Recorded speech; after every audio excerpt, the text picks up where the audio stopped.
Film की शुरुआत होती है सैम नाम के एक बंदे से जो ट्रेन में सफर कर रहा होता है। उसकी जिंदगी बिल्कुल भी ठीक नहीं चल रही होती। हर मोड़ पर उसे परेशानी का सामना करना पड़ता है। पता चलता है कि वो एक सुनसान रेगिस्तान जैसे शहर जा रहा है जहां उसे नई नौकरी शुरू करनी है। ट्रेन में वो अकेला बैठ के खाना खा रहा होता है और उसके सामने एक औरत बैठी होती है, साथ उसका बच्चा भी होता है। सैम उसके हालात देख के अपना खाना उसे दे देता है। अब जब वो स्टेशन पर उतरता है तो पूरी जगह खाली होती है। हालांकि कंपनी ने कहा था कि रिक नाम का एक बंदा होगा जो उसे लेने आएगा। सैम इधर उधर देखता है, फिर उसे कमरे में एक आदमी दिखाई देता है। सैम उससे बात करने की कोशिश करता है पर वो बंदा उसे इग्नोर कर देता है। सैम उससे पूछता है बाथरूम कहाँ है, तो वो बंदा बस इशारे से बता देता है। सैम को उस पर गुस्सा आता है पर वो चुप रहता है और वॉशरूम चला जाता है। फारिग होने के बाद बाहर से एक आदमी की आवाज आती है, जल्दी निकलो भाई, यहाँ पानी भी पैसों का है। असल में यही वो रिक है जो सैम को कंपनी तक पहुँचाने वाला है। सैम कहता है हो गया भाई, बस निकल रहा हूँ। अब दोनों गाड़ी में बैठते हैं और कंपनी की तरफ रवाना होते हैं। रास्ते में रिक बोलता है तुझे $300 देने होंगे ट्रैवल के। सैम चौंक के कहता है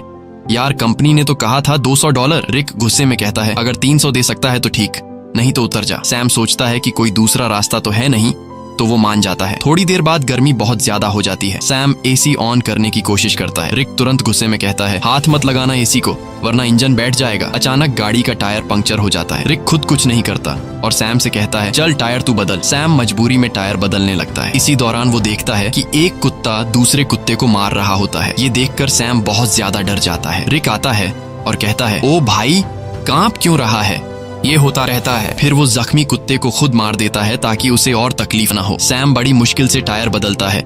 फिर दोनों वापस गाड़ी में बैठते हैं। रात को फ्यूल भरने के लिए गाड़ी रोकते हैं और वहीं रात गुजारने का प्लान बनाते हैं। दोनों लकड़ियां जमा करते हैं, आग जलाते हैं। रिक पूछता है तू इतनी दूर कंपनी क्यों जा रहा है। सैम कहता है यार जिंदगी बहुत मुश्किल चल रही है, मैं चाहता हूँ किसी का मोहताज न बनूं और मुझे यकीन है कि उस कंपनी में मुझे कोई अच्छी जॉब मिल जाएगी। रिक कहता है तू एक अच्छा इंसान है, लेकिन जिस जगह तू जा रहा है ना वहाँ सब खून चूस लेते हैं, सीधा बंदा वहाँ बचता नहीं। सैम कहता है चलो देखते हैं क्या होता है। अगले दिन फिर सफर शुरू होता है। अब सैम ड्राइव कर रहा होता है। रिक सो जाता है।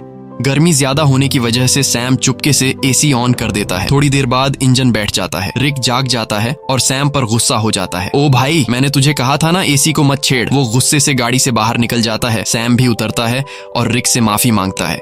रिक को और गुस्सा चढ़ जाता है। बोलता है चुप कर, तेरी आवाज ना सुनूं। इसके बाद सैम पेशाब करने जाता है। थोड़ा दूर जाकर वो एक चमकता हुआ पत्थर देखता है। करीब जाकर जब वो गौर से देखता है तो पता चलता है कि ये तो खालिस सोना है। वो फौरन रिक को बुलाता है, ओए इधर आ, चेक कर, कहीं मैं सपना तो नहीं देख रहा। रिक जैसे ही देखता है शॉक हो जाता है। वो लाइटर निकालता है, आग जलाकर चट्टान पर रखता है। बोलता है अगर काला हुआ तो नॉर्मल पत्थर वरना खालिस सोना। चट्टान जैसी की तैसी रहती है, मतलब सोना कंफर्म। अब दोनों सामान निकालते हैं, गड्ढा खोदने लगते हैं ताकि सोना निकाल सकें। पूरी ताकत लगाते हैं लेकिन चट्टान हिलती भी नहीं। रिक रस्सी की मदद से सोने को गाड़ी से बांधने की कोशिश करता है ताकि खींच सके, लेकिन रस्सी टूट जाती है क्योंकि सोना भारी होता है। इसके बाद दोनों लगे रहते हैं, सारा दिन खुदाई करते हैं। अब सूरज डूबने लगता है। रिक कहता है जल्दी से लकड़ियां जमा कर क्योंकि जंगली कुत्ते आसपास घूम रहे हैं, रात को हमें काट लेंगे। अगर हम आग जला लें तो वो डर के भाग जाएंगे। दोनों लकड़ियां जमा करते हैं, आग जलाते हैं, खुशी में गाने बजाने और नाचने लगते हैं। रिक सैम को गले लगाकर कहता है तुझे मैं फुल एसी वाली कार दिलाऊंगा।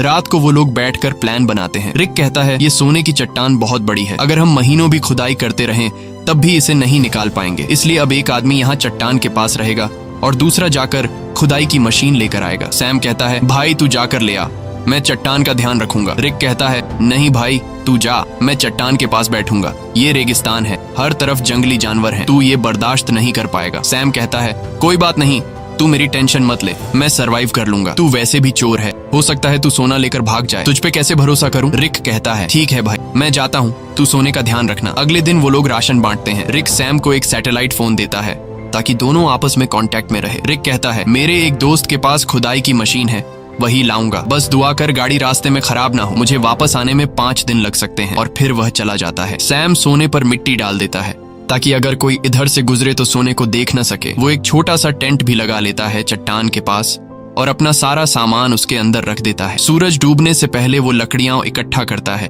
ताकि रात को आग जला सके। रात को वो आग जलाकर बैठ जाता है, खाने में से थोड़ा सा खाता है और बाकी रख देता है। अचानक उसे जंगली कुत्तों की आवाजें सुनाई देती हैं और उसे एहसास होता है कि अकेले होने की वजह से वो आसान शिकार है। वो डर जाता है और चाकू हाथ में लेकर सो जाता है। अगली सुबह सूरज की तेज धूप से उसकी आंख खुलती है। बहुत गर्मी और थकावट होती है। नींद पूरी नहीं हुई होती और सूरज की तपिश उसकी स्किन जला रही होती है। तभी सैटेलाइट फोन की बेल सुनाई देती है। सैम दौड़कर फोन तक जाता है लेकिन कॉल कट चुकी होती है। वो टेंट में बैठा सोने को देख रहा होता है और सोचता है कि सोना बेचकर सबसे पहले एक बड़ा घर खरीदूंगा। फिर सैम पास के इलाके में घूमता है। थोड़ी दूरी पर उसे एक क्रैश प्लेन दिखाई देता है। वो फौरन उस क्रैश प्लेन के पास जाता है और वहीं रहने का फैसला करता है, लेकिन वहां से सोने की चट्टान उसकी नजरों से दूर होती है। इसलिए वो प्लेन के कुछ टुकड़े उठाकर चट्टान के पास एक टेंट बना लेता है। सैम कुछ देर के लिए आराम करने लगता है ताकि पानी की बचत हो और थकान कम हो। अचानक बाहर से कुछ ऐसी आवाजें सुनाई देती हैं जैसे कोई सोने की चट्टान चोरी कर रहा हो। वो बाहर निकलता है लेकिन कुछ नहीं होता। चट्टान वैसे की वैसे होती है। वो चट्टान के पास बैठ जाता है। तभी उसे एक आइडिया आता है कि क्यों न चट्टान से एक सोने का टुकड़ा काट लिया जाए। सैम पत्थर उठाकर सोने को तोड़ने लगता है और वो सोने का एक बड़ा सा टुकड़ा तोड़ने में कामयाब हो जाता है और उस पर से मिट्टी साफ कर अपने पास रख लेता है। इसी दौरान रिक की कॉल आती है। सैम बोलता है, ओ भाई तू है कहाँ? सूरज ने मेरा हाल बुरा कर दिया है। रिक कहता है, यार इंजन खराब हो गया है, थोड़ा लेट हो जाऊंगा। सैम कहता है, जल्दी कर, प्यास से मर जाऊंगा। रिक कहता है, मुझे आने में थोड़े दिन और लगेंगे, और फोन काट देता है। रात को सैम आग के सामने बैठा होता है तो कुत्ते चारों तरफ से आवाजें निकालने लगते हैं। सैम को डर लगता है कि कहीं सब कुत्ते एक साथ हमला न कर दें। वो हाथ में जलती हुई लकड़ी पकड़ लेता है ताकि कुत्ते भाग जाएं। वो रात भर कुत्तों के डर से जागा रहता है। सुबह होती है, वो सोना चाहता है लेकिन सूरज ने उसकी खाल जला दी होती है। दर्द से वो सो नहीं पाता। वो पानी पीने जाता है लेकिन पानी भी बहुत कम बचा होता है। इतने में वो देखता है कि एक सांप उसकी तरफ आ रहा है। वो उसे मारने की कोशिश करता है ताकि खा सके, क्योंकि खाना भी लगभग खत्म हो चुका होता है। लेकिन सांप को मारते वक्त पानी की बोतल गिर जाती है और बस थोड़ा सा पानी बचता है। फिर वो दोबारा प्लेन वाले एरिया में जाता है, उम्मीद करता है कि शायद कुछ खाने पीने को मिल जाए। तभी वो देखता है कि दूर से एक इंसान आ रहा है। वो फौरन अंदर जाकर प्लेन में छुप जाता है, लेकिन वो इंसान प्लेन के पास आ जाता है और सैम को बाहर आने को कहता है। करीब आकर पता चलता है कि वो तो एक लड़की है जो उससे बात करना चाहती है, लेकिन सैम उससे बात करने को तैयार नहीं होता। लड़की पूछती है, तुम यहाँ बैठकर क्या कर रहे हो और यही जगह क्यों चुनी? सैम कुछ नहीं कहता, बस चुप रहता है। थोड़ी देर बाद सैम लड़की से कहता है कि वो इस प्लेन में रह सकती है और खुद वहां से चला जाता है। लड़की कहती है, तुम मुझसे कुछ छुपा रहे हो। वो सैम के पीछे पीछे चलने लगती है और उसके साथ कैंप तक पहुंच जाती है। वो बार बार सैम से पूछती है, तुम यहाँ कैसे पहुंचे? अब सैम घबरा जाता है। वो सोचता है, इससे पहले कि ये सोना देख ले, किसी तरह इसे यहाँ से भगा दूं। सैम लड़की से कहता है, क्यों आई हो मेरे पीछे? यहाँ तुम्हारी कोई जरूरत नहीं है, तुम्हें यहाँ से चले जाना चाहिए। लड़की कहती है, मैं तब तक नहीं जाऊंगी जब तक ये ना पता चल जाए कि तुम मुझे यहाँ से भगाने की कोशिश क्यों कर रहे हो। जरूर तुम मुझसे कोई राज छुपा रहे हो। उसी वक्त उसकी नजर सोने पर पड़ती है। वो कहती है, अच्छा तो ये बात है, पूरे सोने के मालिक बन बैठे हो, ये सारा खजाना अकेले ले जाओगे? अब मेरी बात सुन, मैं तब तक यहाँ से नहीं जाऊंगी जब तक इसमें से मुझे आधा हिस्सा नहीं मिलेगा। सैम को गुस्सा आ जाता है। वो डंडा उठाता है और सीधे उसके सिर पर मारता है। लड़की वहीं मर जाती है। सैम सदमे में आ जाता है। उसे यकीन नहीं होता कि उसने लालच में आकर किसी को मार डाला। फिर खुद को संभालता है, उसकी सारी कीमती चीजें उठाता है, एक गड्ढा खोदता है और उसकी लाश को दफन कर देता है। कुछ देर बाद वो देखता है कि एक कुत्ता आकर उस गड्ढे से लाश निकालने की कोशिश कर रहा है। सैम भाग कर आता है, कुत्ते को हटाता है, लाश बाहर निकालता है और आग लगा के बॉडी को जला देता है। अगले दिन उसकी आंख फोन की घंटी से खुलती है। सैम रिक से कहता है, ओ भाई तू कहाँ है? भूख से मेरी जान निकल रही है, अगर तू जल्दी नहीं आया तो मैं भूख और प्यास से मर जाऊंगा। रिक कहता है, सॉरी यार, मुझे पता है तू बहुत तकलीफ में है, मैं जल्दी आ रहा हूँ, बस ये जो खुदाई वाली मशीन है बहुत स्लो है, थोड़ा टाइम और लगेगा। सैम परेशान हो जाता है। भूख प्यास से उसकी हालत खराब है, ऊपर से डर कि कोई जंगली जानवर हमला न कर दे। कुछ देर बाद वो देखता है कि एक गाड़ी सड़क से जा रही है। वो सोचता है, क्यों ना सोने का एक टुकड़ा लेकर यहाँ से निकल जाऊं, लेकिन ज्यादा सोने की लालच ने उसे रोक लिया। वो चाहता तो सोने का एक टुकड़ा लेकर जा सकता था जिससे उसकी जिंदगी बदल सकती थी, लेकिन ज्यादा की चाह ने उसे यहीं रुकवा दिया। सैम शाम से पहले रात के लिए लकड़ियां इकट्ठा करता है, लेकिन अचानक एक बहुत तेज रेतीला तूफान आता है। वो टेंट की तरफ भागता है, लेकिन तूफान उसका टेंट उड़ा देता है। सैम जान बचाने के लिए इधर उधर भागता है, लेकिन तभी एक पेड़ उस पर गिर जाता है। तूफान रुकने के बाद सैम खुद को मिट्टी में दबा हुआ पाता है और एक लकड़ी का टुकड़ा उसके पेट के आर पार निकला होता है। पर सैम के मन में सोने की लालच इतनी भर चुकी थी कि वो पेट से लकड़ी निकालने के बजाय सीधे सोने की जगह की ओर जाता है। वो चारों तरफ सोने को ढूंढता है और आखिरकार एक टुकड़ा मिल ही जाता है। सैम खुशी से झूम उठता है। फिर वो अपने पेट से लकड़ी निकालता है और जख्म से बहुत खून निकलने लगता है। वो कपड़े का टुकड़ा लेकर जख्म बांधता है, लेकिन खून रुकता नहीं। मजबूरी में वो आग जलाकर एक डिब्बे का टुकड़ा गर्म करता है और जख्म पर लगाता है। इससे सैम को इतनी तकलीफ होती है कि वो बेहोश हो जाता है। थोड़ी देर बाद होश आता है।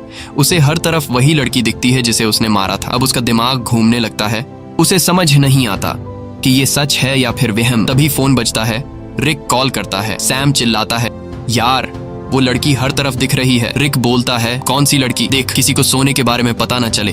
अगर किसी को पता चल भी गया हो तो उसे मार डाल। लेकिन सैम की हालत इतनी खराब होती है कि वो किसी को मार तो क्या, अपने पैरों पर खड़ा भी नहीं हो सकता। वो जमीन पर रेंग रहा होता है। जवाब देने की भी हिम्मत नहीं होती। अचानक वही लड़की सामने खड़ी नजर आती है, लेकिन इस बार उसके चेहरे पर कोई जख्म नहीं होते। वो सैम को पानी पिलाती है और मदद करने को कहती है, लेकिन सैम सोने की लालच में इतना अंधा हो गया था कि वो मदद लेने से भी इनकार कर देता है। सैम डरते हुए कहता है, मैंने तुम्हें मार डाला था, दूर रहो। वो बोलती है, बस इतना बता दो, क्या मेरी जुड़वा बहन यहाँ से गुजरी है? तब सैम को यकीन हो जाता है कि ये वहम नहीं है, बल्कि ये उसी लड़की की बहन है जिसे उसने मारा था। सैम कहता है, नहीं, मैंने कुछ नहीं देखा, बस तुम यहाँ से चली जाओ। जिसके बाद वो लड़की वहाँ से चली जाती है। कुछ देर बाद जंगली कुत्ते उसके पास आने लगते हैं और उसे चारों तरफ से घेर लेते हैं। वो तुरंत रिक को फोन करता है।